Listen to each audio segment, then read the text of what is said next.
It is official, folks. We've got our first nation through the door and into the tournament next year. European 2020 is alive, and I'll bring you up to date with all the news next.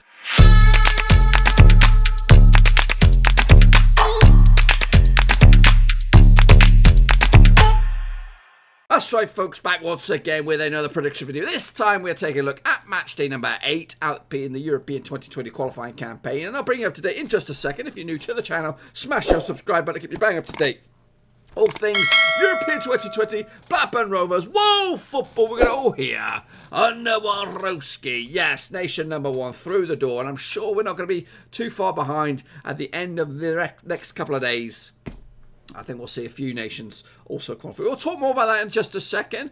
Before we jump into the thick of things, we're going to take a little look back at Matchday number 7, part 1, the games that took place on October the 10th. Now, before we do any of that, just a little bit of admin, folks. I want to remind you guys that I do have a Patreon page. It is out there. It is up and running, and it needs your attention. That's right. I'm looking to try and kick on this channel. We've done absolute bits over the past 6 months, going from, you know, mid thousands up to 10 to 12,000. I'm trying to kick this baby up to the 20s, and in order to do that, I'm trying to increase the quality, the production level, the content that comes on the channel.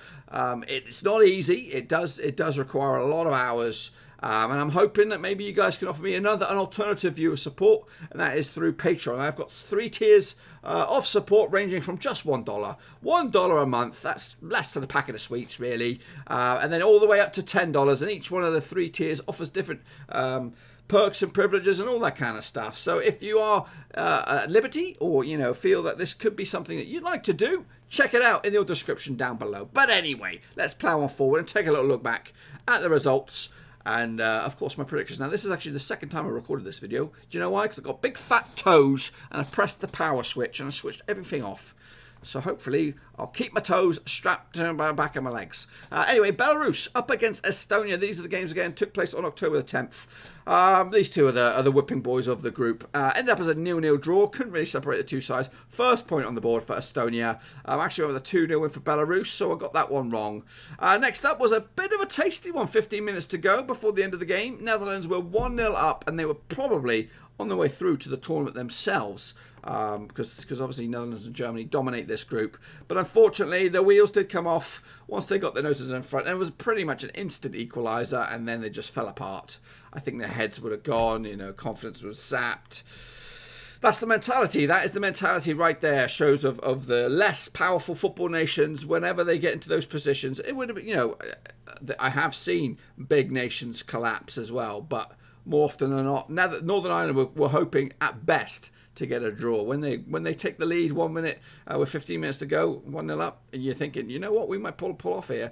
As long as they could keep their heads together and kind of dig deep, they might just do it. But unfortunately, the Netherlands pegged them back early, and then that was it.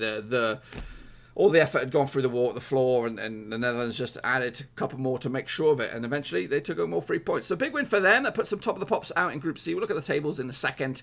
Kicking off forward into Group E. This is Wales' group. Croatia are dominating it at the moment, and they continue that progress with a comfortable win over Hungary. 3-0 win. Final score. I actually went with a 2-0 win on this one. I also went with a 4-0 win for the Dutchies, so I was pretty right on that one. Slovakia and Wales duked it out to a 1-1 draw. Couldn't separate the two sides, which gives Wales a bit of hope to get themselves into the thick of things. They are sitting 4th in the table, but a win in the next game, which is a massive one, could see them project up to 2nd. They do have a game in hand on the 3 teams above them, so this is their chance. It's a big one, though. It's a big old ask. Actually, went with a 2-1 win for Slovakia. I didn't think Wales would win it. I am right in that regard, but ultimately wrong. Next up, we have in Group G, it was Austria up against Israel. Israel started the tournament or the qualifying campaign in such amazing form. Opening day, 2 wins and a spin, but they've now gone 4 games without a win. They look absolutely woeful. I believe they're not mathematically out, but really it's going to be an uphill task for them to get through. As Austria turned on the juice. 3-1 final score at home. Actually went with a 2-0 win as well. Austria now 3 points adrift of leaders Poland, who took care of Latvia 3-0. Latvia's rock bottom of the group. 7 defeats out of 7. They are hopeless. And they've only scored 1 goal in the whole tournament. So Latvia chief whipping boys in this group. Yeah, so it looks like a one-horse race for the top. But speaking of runners-up spot, Austria currently sit there at the moment, 13 points on the board. Look good at the moment. But so do North Macedonia. Back-to-back wins for them. Big one over Slovenia as well. 2-1 win. Final score. 2-0 prediction for me. So not too shabby indeed. So North Macedonia in the thick of things over in Group G. And we'll take a closer look at that situation a little bit later on. Moving forward, we've got Kazakhstan against Cyprus as in Group I, Scotland's group. The less said about Scotland's result is the better. Big game this one for Kazakhstan if they will have any chance to do anything in this group. And realistically, this group is dead and buried because they've got two absolute powerhouses ripping it up. But Cyprus took the 3 points with a 2-1 away win. Big win for them. Sits them comfortably in third spot at the moment. 3 points. They're clear of Kazakhstan. Scotland are completely nowhere near. 3-2 win for me for Kazakhstan. So I got this one wrong. Belgium took on San Marino. 27 minutes into this game, it was 0-0. Final score predictions, please. 1-0, 2-0, 4-0, 6-0. You're all wrong. It was a barnstorming 9-0 final score for Belgium. Absolutely hammered them in the final 60 minutes of that game. Complete collapse. Poor San Marino. Are they the best team in the world, Belgium, right now? Are they? They've got a lot of quality. Their golden generation seems to go on for absolute ages. I actually went with a 5-0 win on this one. So, not bad. Double it. Take one away. Then you got it. And then Russia did take on Scotland in what was an absolute shit show. 4-0 result for... And you know what? I'm actually... Hold my hands up well high on this one. I've underestimated Russia. You know, I've always... Whenever I see them, you know, in this group, I thought, you know what? Cyprus could do them over here. You know, Kazakhstan might get a shock treatment. But no, they've actually been pretty phenomenal. Only conceding 4 goals this whole tournament, this whole qualifying campaign. Just the one defeat up against a powerhouse that is Belgium. And Russia do have a chance to turn that around when they meet up in November. So Russia potentially could be on the same points, if not better, than Belgium come the end of this. So I do apologise. You know, I've written them off. They are 6 wins out of 7, just the one blip, and that was against a very good Belgium side. In fact, let me have a look at that. When was that defeat? Let me see what the score was, how close it was. It was 3-1. 3-1 in Belgium. That's not bad. That is not a bad result. And they could turn that around when they meet out in Moscow. So, yeah, credit to Russia. They look the part.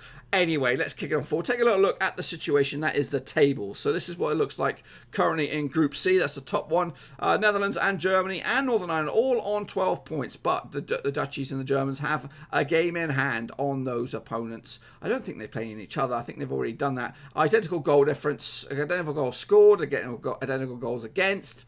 This is fine margins, folks. Fine margins. They're both up against some of the whipping boys in this group. Netherlands will be taking on Belarus on Sunday, and Germany taking on Estonia as well. Both away games, both same day. Good chance for both of them to put some goals in and maybe get a hold of this group. Next group we have down there is Group E. Croatia currently lead the way, 13 points on the board. Slovakia sits second. Hungary are third. We already mentioned this already. Wales have a chance to go joint second with a win over Croatia. And we'll talk more about that game in a minute. Azerbaijan cut off, nowhere near. Mathematically, it's still wide open for anybody to win this game. There are still at least 2 games to play for the majority of them. Wales do have 3. So, you know, if they can pull it around the corner, you know what? They might surprise us all. Moving forward into Group G, it is again one-sided. Poland look good right now, just a 1 defeat for them. They did pick up a draw as well. Austria hot on the heels though, a win for them, and then the next game could see them leapfrog Poland if they've got similar goal difference as well. So it's very, very doable. Austria free scoring, but also leaking a lot of goals. Poland airtight defence, just the 2 conceded. North Macedonia, Slovenia are not out of it yet. Big games ahead though, 3 left on the table. If they're going to get anything out of this, they need to win them all. And finally, Group H. Is it Group H? It's not. It's Group I. Belgium running away with it. 100% record. They are through. They are qualified. They are the first team through the door. Unassailable. So they got an unassailable lead. They're not necessarily group winners. There is still, 3 games left to play in this. 19. And I think there's a technicality in there that basically they are through. So, yeah, well done to them. Russia could probably seal the deal as well with a win in the next game, and they do take on Cyprus away, so it's very, very winnable. Anyway, talking about next games, let's get cracking and take a little look at these bad boys, shall we? We're going to open it up against Belarus, against the Netherlands. Now, they played each other a few times, going all the way back to 2003. We're going to say 6. 5 wins for the Dutchies. There has been a win for Belarus. That victory for Belarus was all the way back in 2007. That was a 2-1 win at Belarus. So, yeah, it's very, very favourable for the Dutchies. But Belarus look good at the moment. Top goal scorers in this group at the moment is Memphis Depay. He's up there with 6 goals. Gnabry for Germany is in second with 5. There is no Belarus goal scorers anywhere near it. I'm actually going to go with a easy 3-0 win for the Dutchies to take home the 3 points.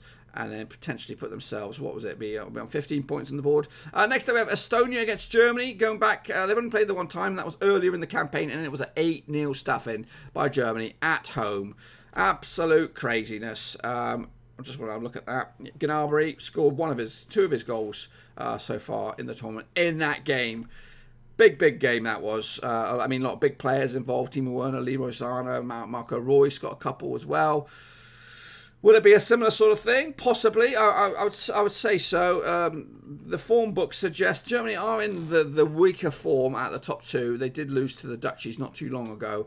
But their result against... who did they play last time? They did play Argentina in a friendly 2-2. But ultimately, they're gonna get more goals. I think they're going to score just one more than the Dutchies. And that could push them top of the table. 4-0 win. Final score. Moving forward, we have Hungary up against Azerbaijan. They played each other twice over the years, going all the way back to 2011, and both victories for Hungary. In fact, both games took place in Azerbaijan, so this will be the first encounter between the two sides in Hungary. Realistically, you're going to side with Hungary as well to take another 3 wins, to make it 3 wins out of 3 against Azerbaijan. I'm going with a 2-0 win for this bad boy, and that could potentially send Hungary into the thick of things, into the mix. That could potentially send Hungary up to 12 points into second spot, depending on what goes on elsewhere. And speaking of elsewhere, Wales up against Croatia is next. Difficult one. This is they played each other quite a few times over the years, going all the way back to 2002. Wales have not won any of them. Croatia picked up 4 wins. There's been 1 draw along the way. That draw was their first encounter back in 2002. It was a 1-1 final score. Goal scorer on that day, Simon Davies for Wales, Petric for Croatia. The last time that these two sides played in Wales was a 2-1 win for Croatia. That was back in 2013. Gareth Bale was the scorer. He actually took the lead in that game as well. So it's not looking good. I'm sure the bookmakers would give Wales a bit of a shout.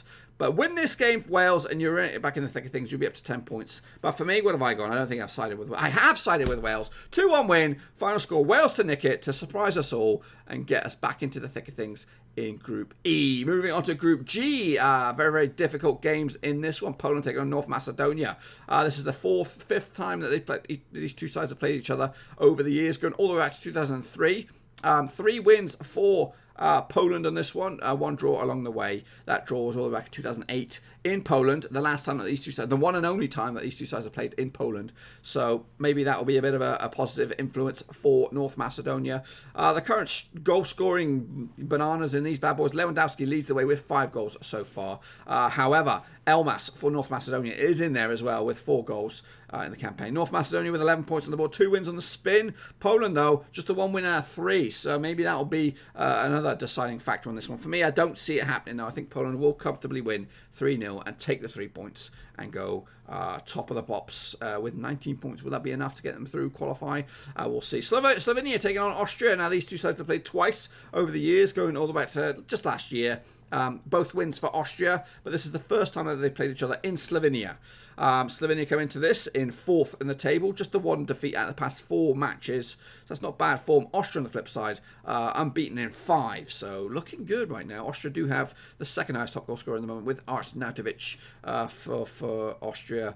Slovenia's top goal scorer. They've got 3 in the mix there with 3 goals and 2 with 2. Ilinic is the top goal scorer for Slovenia. He sits there as well. But for me, what am I going to go on this one? I'm actually going with a 2-1 win for Austria to take the points. And again, knocking on the door for automatic qualification to the top 2. Moving forward to the final group today, it is Kazakhstan and Belgium up in Group I. Belgium 100% already through the door. They might even rotate this and give the rest of the team a shot. Despite top of the pops, they do not have the top goal scorer in the group at the moment. That privilege lies with Tsugba of Russia with 8 goals so far. Lukaku's there though with 6. There's quite a lot of Belgians knocking on the door as well. Hazard's got 3, Batshuayi has 3, and a couple others with 2. As for Kazakhstan, nowhere to be seen. Now, these two sides have played each other a few times all over the years, going all the way to 2006, and it's been 3 wins for Belgium, 2 draws along the way. Those draws happening back in 2007 and 2006. Back-to-back wins for Belgium heading into this fixture. Both of those games took place in Belgium, so this will be a difficult one. But realistically, Belgium look good right now, and they are firing on all cylinders. They're happy as Larry, happy and pig and poop right now, and they'll continue that with a 4-0 win demolition of Kazakhstan to continue their progress. Can the powerhouse of Russia finally, turn a corner and confirm their place in the tournament next year? They take on Cyprus. They play each other twice over the years, going all the way to 2003. Back-to-back wins to Russia, 2 wins on the spin, both home and away. The last time that they played each other in Cyprus was a 1-0 win back in 2003. And I see this going the same way. 2-1 win though. Cyprus to get on the goal score to score a goal, but Russia will take home 3 points. And a monstrous game for Scotland just to get things up and running. Up against San Marino. Now they've played San Marino 3 times. They've yet to concede a goal against San Marino in those 3 matches. But they've not really turned on the flare. Now they need to turn on the flare. They need to put down a benchmark. And you know what? It's from the home faithful. They're going to see this as a potential to see a 4 or 5-0 demolition. Put some goals away and a chance for Clark's boys to get up and running. I do see Scotland finally turning on the juice. 4-0 win. There will be a repeat of the fixture back in 2001. And again, put some 3 points on the board for Scotland. Now, my friends, that is going to wrap up Matchday number 8, part 1. Tomorrow we'll take a look at, later today, or tomorrow we'll take a look at Matchday number 8, part 2, and then kick it off further, Matchday 8, part 3. And then moving forward into November, we will look at the final round of qualification games as the tournament edges ever near. Just a bit of admin before you go, just a little bit of a recap. We are going to return with our live sessions next week, starting on Monday with the championship predictions. That'll be live on the YouTube. Tuesday we will have live predictions for the Premier League as well, and Thursday we'll be back with Champions League live shows. And according to this, we will be live on Twitch on Saturday for the watch along for Blackburn Rovers against Huddersfield. Now that is not 100% confirmed. It is about 60% confirmed. Because the game is on Sky, it might be a little bit difficult for me to get to stream, and it's an early kickoff. There's a lot going against me on this one, but we'll see. We'll see if we can do that one. So just stick around on the channel and you'll find out. And also let you know that I have a FIFA career mode going on. Just to let you know, we're doing bits right now with Sunderland. Things have turned a corner, so hopefully you can come check that bad boy out.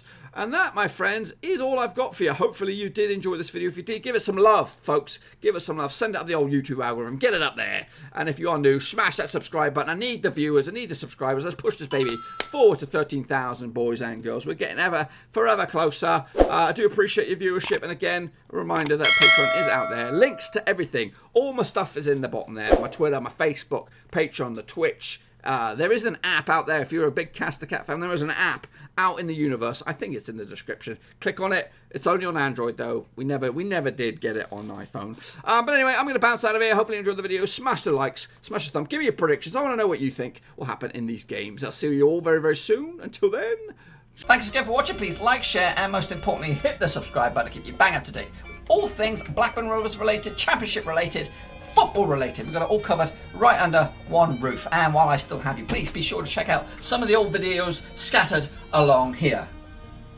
I hope.